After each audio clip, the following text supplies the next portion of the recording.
Hello, this is John Cady, here with the John Cady Podcast. Retired U.S. Navy veteran, former minister, man who's seen and experienced a lot. Today we're going to touch on another music episode, one that was a defining moment in West Coast punk rock music.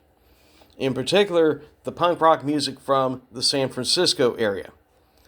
This one especially perks my interest because I grew up listening to a lot of the punk and new wave music beginning in the 1970s, and with such bands as Reckless Eric. You had the Sex Pistols, the Generation X, the Ramones, Susie and the Banshees, the Damned, and numerous others. So, this band came out of San Francisco, California, and they started off being highly charged and political, similar to the Sex Pistols and the Clash. We're talking about Dead Kennedys.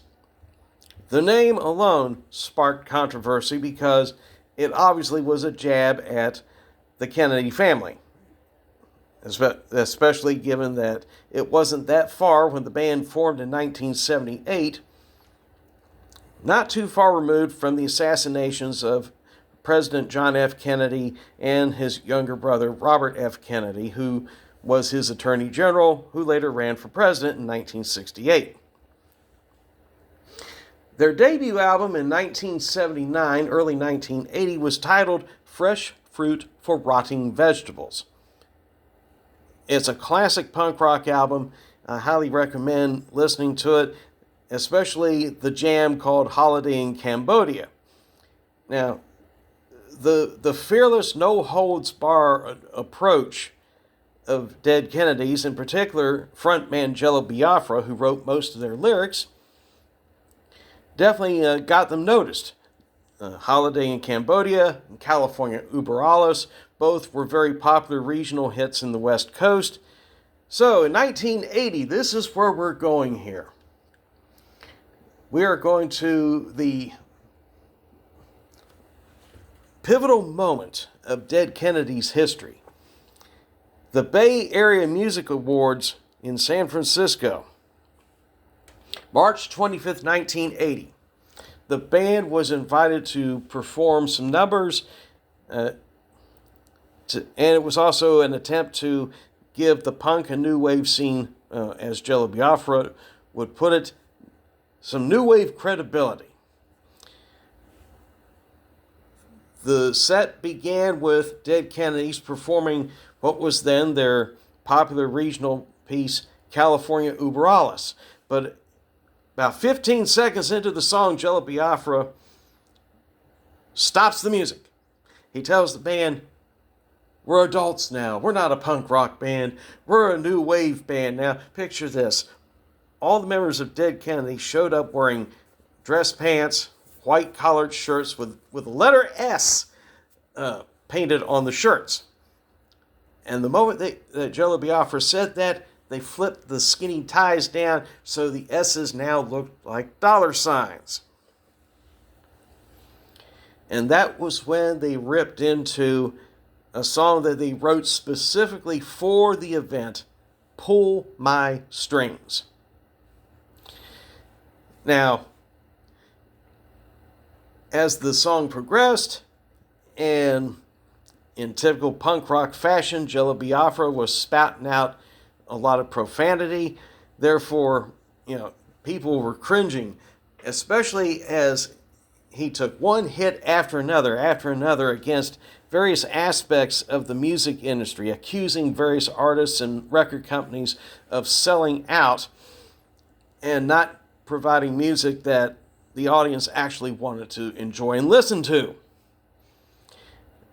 One band in particular that they swiped at was the Knack, whose popularity had already crested and was starting to go back down.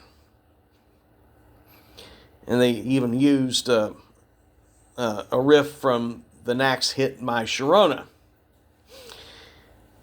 Amazingly, and this is what makes this such a classic touchstone moment in music history, a song like this causing that much controversy right there at the moment.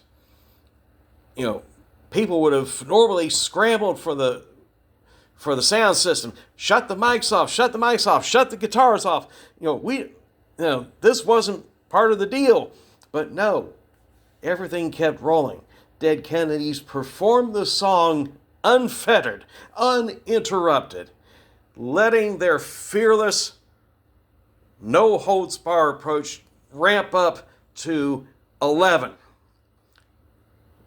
This was a defining moment for Dead Kennedys because they didn't just, make their social commentary behind the scenes. This was in-your-face commentary. This was directly addressing the people who they accused of selling out for the almighty dollar.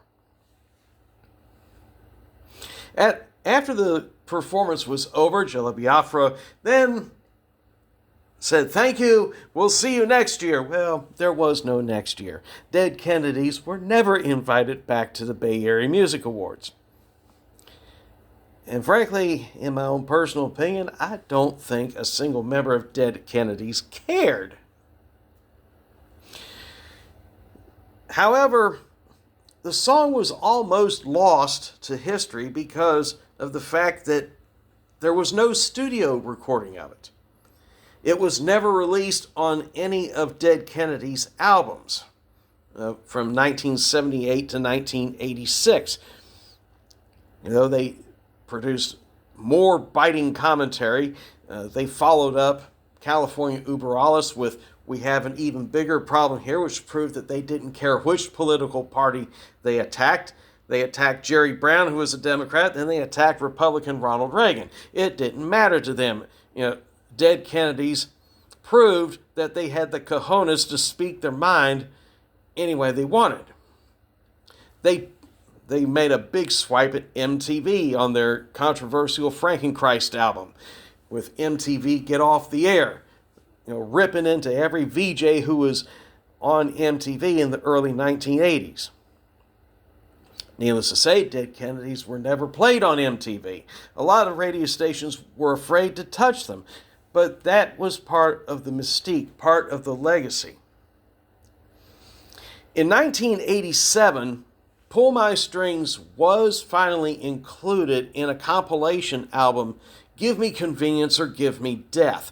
This allowed everyone else who missed out on the Bay Area Music Awards to enjoy this moment of fearlessness, this moment of proof that the Dead Kennedys weren't just talking the talk and acting the part in the studio, but they walked the walk when they were on stage. And they weren't afraid of speaking their mind, no matter who got upset in the process. Now, on another side note, Dead Kennedys did have one top 40 hit outside the U.S. I'll only say the first two parts of the title because I don't want to be demonetized, and the song was titled Too Drunk. It hit number 36 in the UK.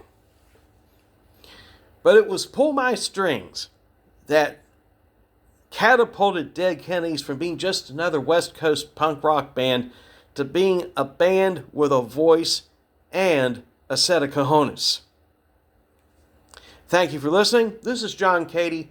Hit the like and subscribe button. Thank you for listening to this podcast, and I'll catch you on the next one.